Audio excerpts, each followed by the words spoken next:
नमः शिवाय। 25 जून को एकादशी है। इस दिन की एक बहुत प्रचलित बात है कि एकादशी पर चावल नहीं खाने चाहिए।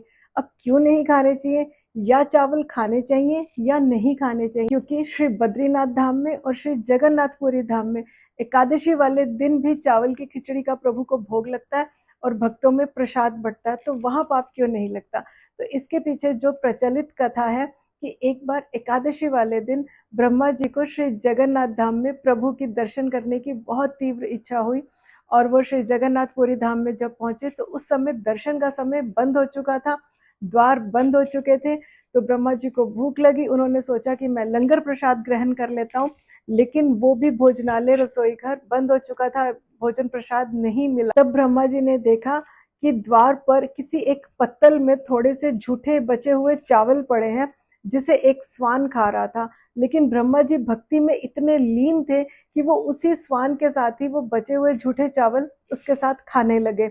उसी समय एकादशी प्रकट हुई और उन्होंने कहा कि तुमने एकादशी वाले दिन चावल खाए हैं तो तुम्हें इसका दंड भुगतना पड़ेगा, तुम्हें एकादशी वाले दिन चावल खाने का पाप लगेगा। लेकिन ब्रह्मा जी की ऐसी भक्ति देखकर प्रभु जगन्नाथ जी प्रकट हुए और उन्होंने एकादशी को दंडवत अपने द्वार पर उल्टा लटका दिया।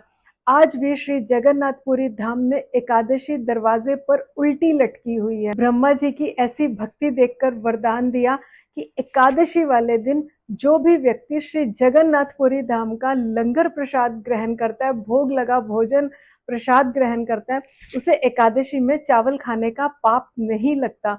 और इसके साथ ही कोई किसी भी प्रकार का व्रत रखता है और अगर वो व्रत में श्री जगन्नाथपुरी धाम में आकर भोजन प्रसाद ग्रहण करता है तो उसका व्रत खंडित नहीं होगा, उसका व्रत नहीं टूटेगा, उसे व्रत टूटने का कोई भी पाप नहीं लगेगा और उसे पुण्य की प्राप्ति होगी। आपको ये जानकारी कैसे लगी मुझे कमेंट्स में बताएं। नमः शिवाय।